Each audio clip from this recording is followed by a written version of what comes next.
So, we've been combing through our illustriously lovely comment boxes with a fine-toothed comb, and you've told us you want to hear more about the secret world of old money families, why they live the way they do, how they think, and quite often you ask us to tell you more about their family structure and social life.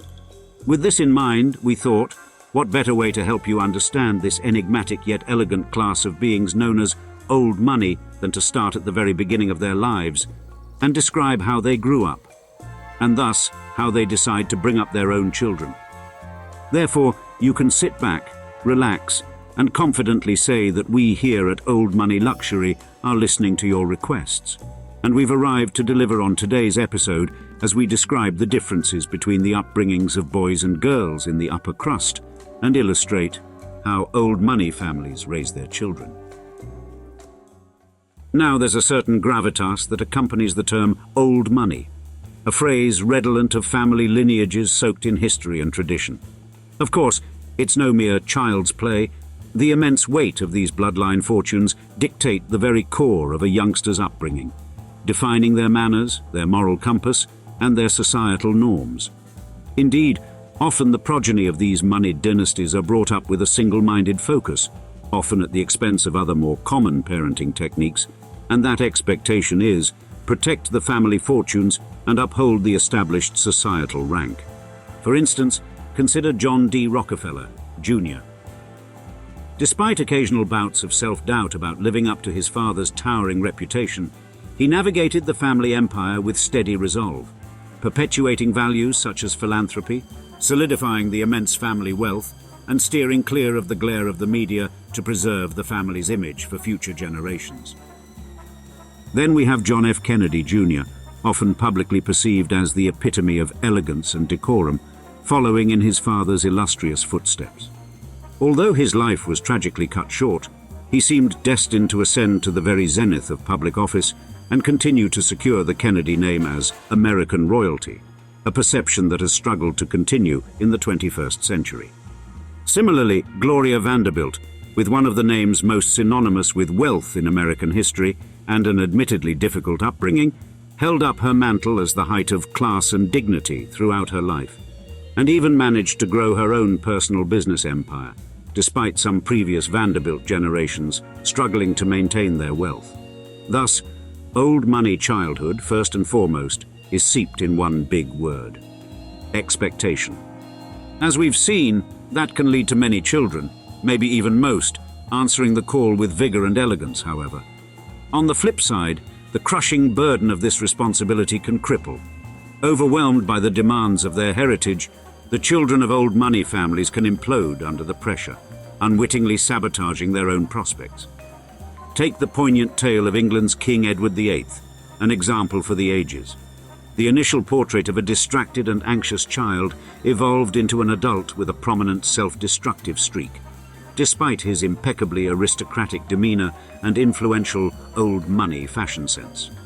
So profound was his self-inflicted torment that he renounced the throne for the love of a woman who, by most accounts, treated him far from kindly. Perhaps a more modern figure who bears a striking resemblance to Edward VIII is his great-grandnephew, Prince Harry. Criticized widely for perceived infractions against his illustrious family's reputation, he too seems to display an unfortunate proclivity for emotional self-harm. However, more often than not, these old money children toe the family line, managing their wealth or navigating the upper echelons of society. Bred from infancy, values such as modesty, discretion, and altruism commonly form the bedrock of their character. Additionally, etiquette and societal norms play a pivotal role in their grooming. They are tutored to exude grace, dignity, and respect for others, particularly in the public eye. And they've often been known to abide by societal norms and maintain a dignified silence about their riches. Consequently, these children tend to be polished, discreet, and mindful of their societal obligations. Furthermore, family connections and networks are jealously guarded and nurtured, forming a vital part of the wealth preservation strategy.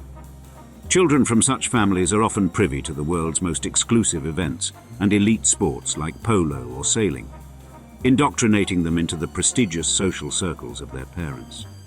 These experiences form powerful psychological anchors to their parents' social milieu, ensuring a smooth transition into these circles once they come of age.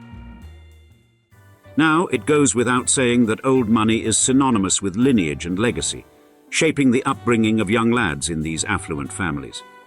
The spotlight beams unrelentingly on education, with an emphasis on revered educational institutions that offer a blend of high-caliber teaching and a circle of influential contacts. For the Americans, the Ivy League's hallowed halls, including Harvard, Stanford, Princeton, and Yale, frequently echo with the footsteps of youngsters from old money families. For us Englishmen, Oxford or Cambridge, aka Oxbridge, are commonly in the must-attend column. The boys bask in the prestige these illustrious institutions offer, often following in the footsteps of their forefathers. The gentlemanly tradition goes thus: sons are all but guaranteed a place at their father's alma mater. This isn't merely in theory, but a cozy familiarity established through frequent summer programs, tutoring sessions, and numerous campus events. The campus morphs into a second home, a haven away from their primary abodes. A subtle manifestation of their impending matriculation, the boys are swathed in the attire of the alma mater, reveling in its sporting events. They breathe the air of their destined educational home even before they've officially arrived. Furthermore, old money families shoulder an expectation, the baton of leadership, for their boys to bear. This expectation threads itself through their upbringing, laying the foundation for leadership roles in family enterprises or philanthropic endeavors. As an example, let's turn our gaze to Bernard Arnault's empire, who in a generation or so will be edging into the old money category. His sons serve as a sterling example of this leadership pattern, assuming crucial roles within the mammoth $500 billion LVMH empire. Antoine Arnault, the CEO of Belluti and chairman of Loro Piana, among other recent reported roles, and Alexandre Arnault, the CEO of Tiffany & Co., exemplify the kind of influence that old money heirs wield in such expansive businesses. Further testament to the leadership emphasis is the importance accorded to sports and club memberships. Sporting activities associated with the high flyers, like polo and yachting, alongside exclusive club memberships, punctuate their upbringing. These activities refine their physical prowess, instill discipline, and provide avenues for networking. Princes William and Harry of the United Kingdom, known for their proficiency in polo, provide apt examples. Their countless childhood polo matches with their father, King Charles III, attest to this traditional upbringing. Yet a wind of change is blowing through the leafy groves of old money estates. Traditional hallmarks such as attending the right schools or excelling in the right sports are giving way to a burgeoning focus on entrepreneurship and diverse interests. Evidence of this shift can be seen in the increasing number of wealthy scions engaging in entrepreneurial ventures and exploring fresh industries. Prince Jean-Christophe, a claimant to the Bonaparte throne and a direct descendant of Napoleon's family, has made his mark through entrepreneurial pursuits, aside from his well-known Bonaparte heritage. In fact, for our deep dive into Jean-Christophe's life as the new Napoleon, click the video on screen or navigate to the description box below. His tale of entrepreneurship and legacy is indeed a fascinating one, and exemplifies many of the concepts we've been discussing on the raising of boys in old money families. Now, in the wealthy corridors of old money families, the life of a girl is often suffused with extraordinary expectations. From a young age, they experience a pervasive pressure to excel, not only academically but also socially, athletically, and physically. This relentless pursuit of perfection can have adverse effects, with old money girls registering levels of anxiety and depression surpassing the national average.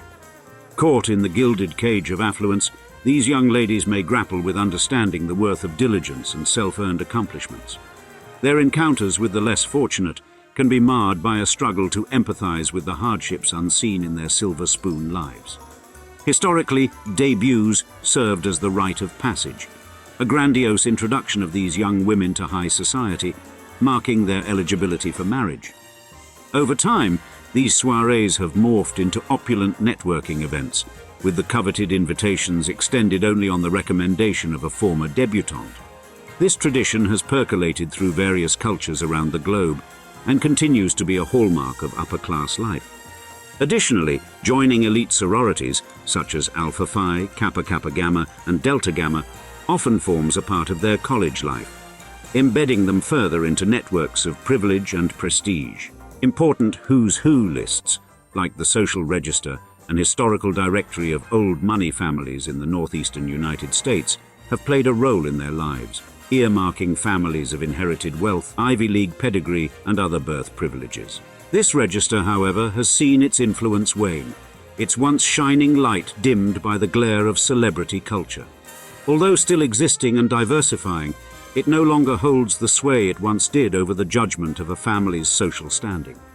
Now, old money girls' educations traditionally lean towards the arts, languages, and social sciences, cultivating a refined aesthetic sense and cultural sophistication. Much like their male counterparts, they too are schooled in specific sports and disciplines, like that of ballet and equestrian pursuits, activities that chisel their personas and elevate their societal stature. However, the societal norms are gradually shifting. An increasing emphasis on business education and career independence for these privileged girls is becoming more prevalent. Stepping out of their familial shadows, these debutantes carve unique paths, bolstered by financial independence. Exemplifying this shift, a growing number of old money heiresses are taking the reins of family empires themselves, embodying the Shiv Roy archetype popularized by HBO. The arts, however, continue to exert a potent pull. Photography and fine arts often become their realms of influence.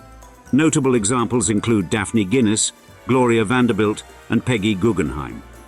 Daphne, heir to the Guinness brewing fortune, is deeply immersed in the arts, fashion design, and collecting. The aforementioned Gloria Vanderbilt, of the renowned Vanderbilt clan, was a multi-talented artist, author, actress, and fashion designer. Peggy Guggenheim, a scion of the wealthy Guggenheim family, became an influential art collector and socialite, her modern art museum in Venice a lasting symbol of her passion. Each of these women represents the evolving old money narrative, a blend of legacy and individuality. If we consider the upbringing in old money dynasties, we can discern a fascinating cocktail of both dedicated involvement and seemingly aloof detachment. These families, carrying the weight of generations of accumulated wealth, often pivot towards a focused emphasis on education, ingrained values, and the revered art of etiquette. This high-powered spotlight on molding their progeny often demands an involved, hands-on approach. But let's not forget the armies of nannies, tutors, and household staff that provide many needed reinforcements in this parenting process, allowing the parents to focus on other things.